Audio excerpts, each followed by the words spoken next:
दोस्तों जय हिंद। मैं दिनेश आप लोगों का बहुत बहुत स्वागत करता हूं। आपकी अपनी प्रश्नोत्तरी की जो श्रृंखला चल रही है उसी को लेकर, और आज हम लोग फिर से 20 प्रश्न सॉल्व करने वाले हैं और बहुत ही कमाल धमाल के प्रश्न हैं। तो ज़्यादा समय आपका व्यतीत नहीं करते हैं, जल्दी से वीडियो को स्टार्ट करते हैं।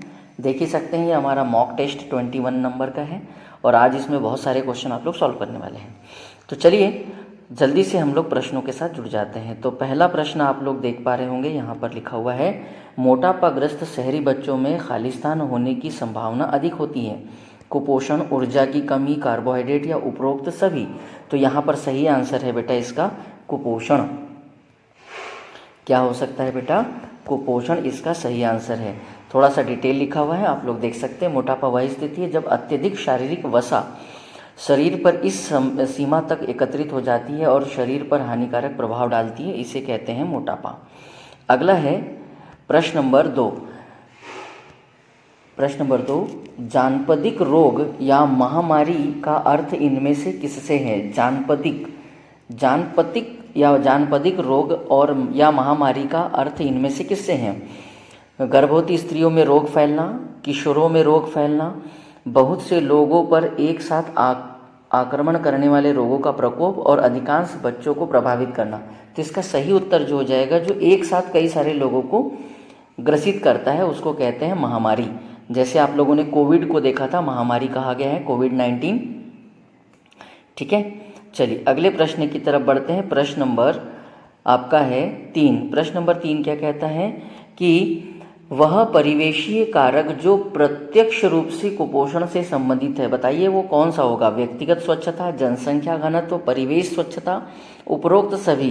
तो इसका उत्तर तो आप लोग उपरोक्त सभी लगा सकते हैं। बहुत ही अच्छा प्रश्न है, उपरोक्त सभी। अगले प्रश्न की तरफ चलते हैं। प्रश्न नंबर 4 क्या कहता है?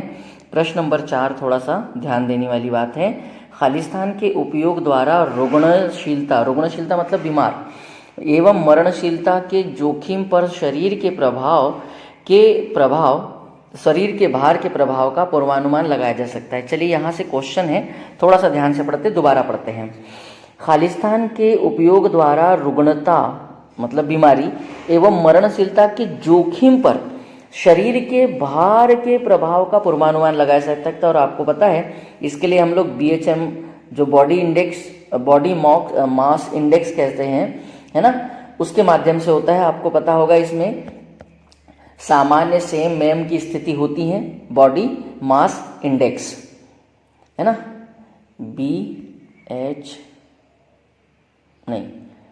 बॉडी मास ऐसे ही कुछ लिखा होगा, BHMI ऐसा कुछ लिखा होगा, है ना, मुझे नाम याद नहीं आ रहा है।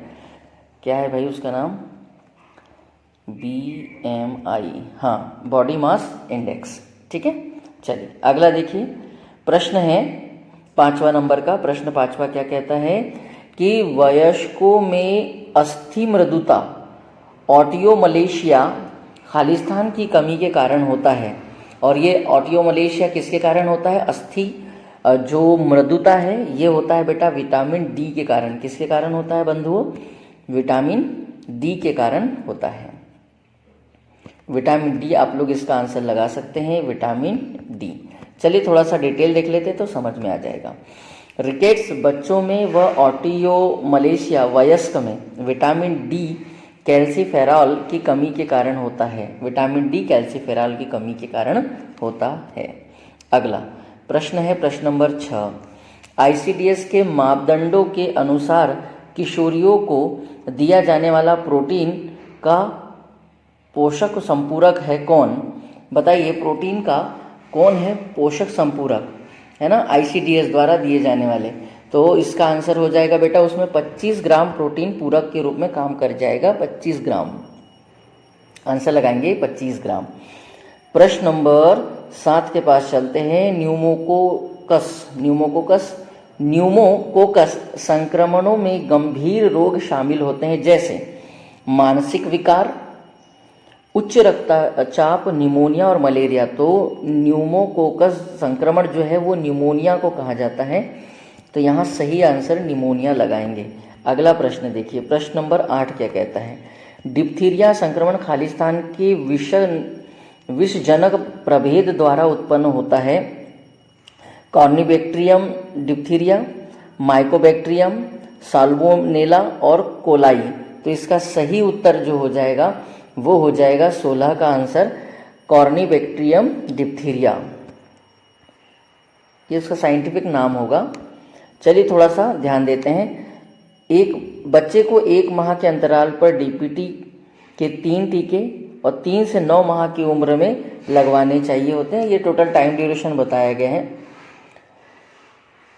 1-1 माह के अंतराल पर होंगे ये। चलिए अगला है प्रश्न नंबर 9।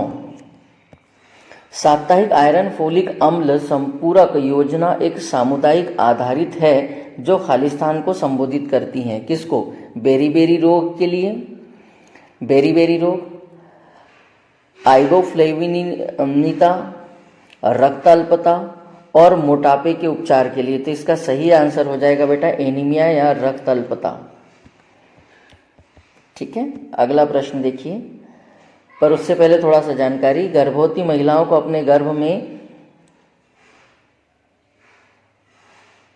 गर्भकाल में 100 आयरन फोलिक एसिड की गोलियां कम से कम 3 स्वास्थ्य जांच व टिटनेस के 2 टीके अवश्य लगवाने चाहिए। ये डेटा याद रख लेना, ये लिख के रख लेना, ये छोटे छोटे डेटे काम के हैं आपके।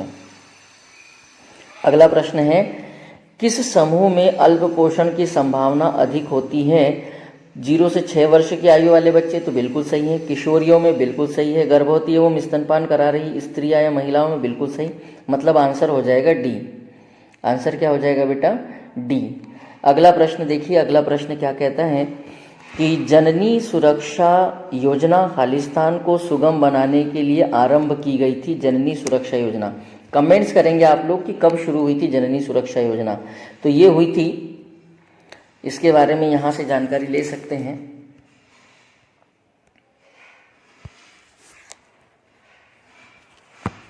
जननी सुरक्षा योजना कब शुरू की गई थी? तो प्रश्न मैं फिर से पढ़ दे रहा हूँ। जननी सुरक्षा योजना खालिस्तान को सुगम बनाने के लिए आरंभ की गई थी। अब आपको क्वेश्चन में यह बताना है कि यह योजना कब शुरू हुई थी। तो ये हुई थी एम्बुलेंस में प्रसव। एम्बुलेंस में प्रसव का मतलब ये होता है कि एम्बुलेंस के माध्यम से माता को घर पहुंचाना है कि एम्बुलेंस से प्रसव? नहीं, इसका सही उत्तर हो जाएगा बंधु, सही उत्तर हो जाएगा अस्पताल में सुरक्षित प्रसव। क्या घर में प्रसव कराना है, एम्बुलेंस में, या केवल सी आंसर? तो इसका सही उत्तर मैं आपको बता चुका हूँ, अस्पताल में प्रसव को प्रोत्साहित करना है या बढ़ावा देना है। ठीक है, आपको बताना है यह योजना कब से शुरू हुई थी और इसमें राशि कितनी दी जाती है। कमेंट्स कीजिएगा। अगला प्रश्न है, सारास या सार्स का पूरा नाम क्या है? ये क्वेश्चन भी कई बार आ चुका है। सार्स का पूरा नाम क्या है? तो सीवियर एक्यूट रेस्पिरेटरी सिस्टम, गंभीर तीक्ष्ण श्वसन संलक्षण, सीवियर एक्यूट रेटल सिंड्रोम, गंभीर तीक्ष्ण मलाशय संलक्षण, और सीवियर एक्यूट रीनल सिंड्रोम, गंभीर तीक्ष्ण वृक्क संलक्षण, और इनमें से कोई नहीं। तो इसका सही उत्तर हो जाएगा बेटा, अगर आप लोग उत्तर देखें तो सीवियर एक्यूट रेस्पिरेटरी सिंड्रोम, ये हो जाएगा सार्स का फुल फॉर्म। ठीक है, अब यही जो सार्स है बेटा, यही कोविड के बारे में जानकारी देता है, इसी को कोविड कहा जाता है। सोचो 2017 के क्वेश्चन पेपर में ये जानकारी आ चुकी है, और हम लोगों को जब 2019 में कोविड का दमखम देखने को मिला तो उसके बारे में देख लीजिए। मैं थोड़ा सा आपको बता देता हूँ। सार्स कोरोना वायरस, ये देखो आ गया वो सार्स, उसी को कहते हैं सार्स। तो सार्स कोरोना वायरस द्वारा जनित श्वसन से संबंधित रोग है। नवंबर 2002 और जुलाई 2003 के बीच दक्षिणी चीन में सार्स का प्रकोप देखने को मिला था। तब भी लोग नहीं जाग पाए, नहीं सीख पाए। और देखो 2017 में इसको एमपी का जो एग्ज़ाम पेपर होता है, कौन सा, महिला पर्यवेक्षक, उसमें पूछा गया। और 2 साल बमुश्किलन लगे होंगे। 2019 में कोविड ने बिल्कुल हंगामा मचा दिया, और इसकी झलक कहाँ दिख गई थी? सन 2002 और 2003 में। आप समझ पा रहे हो? तो ये कोई नया वायरस या नई कोई महामारी नहीं आई थी, ये पुराना ही था, चाइना में फैला हुआ था। दक्षिणी चीन में सार्स रोग प्रकोप आरंभ हुआ था, जिसको कहते हैं सार्स कोरोना वायरस। और हम लोगों को इसने कितने सालों बाद ग्रसित किया है? लगभग 20 से 21 साल हो गए होंगे, 22 से 10 हाँ 15-17 साल बाद। ठीक है, तो देखो 15-17 सालों तक ये लोग क्या कर रहे थे भाई? प्रैक्टिकल कर रहे थे क्या उस पर? आइए कुछ बात और थोड़ा सा जानते हैं यहाँ पर। गर्भावस्था के दौरान गर्भस्थ शिशु को गर्भवती माता से खालिस्तान के माध्यम से पोषक तत्व और ऑक्सीजन मिलते हैं। Very very most IMP question, यह क्वेश्चन कई प्रकार आ चुका है। सही आंसर हो जाएगा गर्भनाल या प्लासेंटा। ठीक है, किसके माध्यम से? गर्भनाल या प्लासेंटा। कोष्टक में लिखा है प्लासेंटा, मतलब गर्भनाल के माध्यम से लाने ले जाने का काम करता है प्लासेंटा, ये जो कि गर्भाशय की दीवार से लगा होता है। चलिए अगले प्रश्न को देखते हैं। प्रश्न है 14। भारत में गर्भावस्था के दौरान सुझावित भार वृद्धि कितनी होनी चाहिए? है ना, भारत में गर्भावस्था के दौरान सुझावित भार वृद्धि कितनी होनी चाहिए? तो भारत में गर्भावस्था के दौरान लगभग आपकी जो वृद्धि कहते हैं भार वृद्धि, वो 10 से 12 किलो के आसपास होना चाहिए। पर 10 और 12 तो यहाँ दिया नहीं है, तो हम लोग क्या लगा सकते हैं? 11 से 13 किलो के आसपास। ये क्वेश्चन कई जगह उटपटांग सा दिया हुआ है। आप लोग इसको एक जो सही डेटा होता है वो 10 से 12 वर्ष माने, और इसके आसपास आप लोग कहानी को घुमा सकते हैं। नीचे नहीं जाना है थोड़ा, है ना, नहीं तो पता चला 7-8 किलो के आसपास पहुंच गए। 10 से 12 किलो, है ना। अगला प्रश्न देखिए, प्रश्न नंबर 15। अपूर्ण प्रोटीन का एक उदाहरण है इसमें से कौन? जीएन, अंडा, मछली या मांस? तो भैया इसका सही आंसर हो जाता है जीएन। आइए देखते हैं क्या है।